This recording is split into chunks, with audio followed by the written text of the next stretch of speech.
আমি মোহাম্মদ আব্দুল রশিদ, বাড়ি খাগড়াছড়ি, দিঘিনালা উপজেলা, 30 নং বড়মুরং 2 নং ওয়ার্ড, মধ্যবলখালী গ্রাম।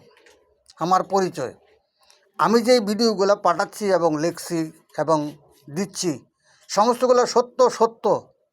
যদি বাংলার বুকে 64 জেলার ভিতরে কারো যদি জানতে মন চায়, আমি এটা নিয়ে প্রস্তুত। সমস্তগুলার ডকুমেন্ট আমার হাতে এবং আমি এগুলা মুখস্থ। আমার বয়স বর্তমান 73 চলছে। আমার জানার আর বাকি নাই। 1965 ইংরেজির থেকে এই পর্যন্ত সমস্ত কিছু আমার মুখস্থ এবং কিছু কিছু লিখিত রেকর্ড আমার হাতে আছে। আমি এই দুর্নীতির বিরুদ্ধে, ঘুষের বিরুদ্ধে, নৈরাজ্যের বিরুদ্ধে, মিথ্যার বিরুদ্ধে, জুলুমের বিরুদ্ধে, বেআইনের বিরুদ্ধে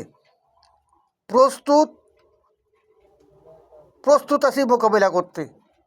যদি কারো বুকের পাটা থাকে তো আসুন, আমি দেখব।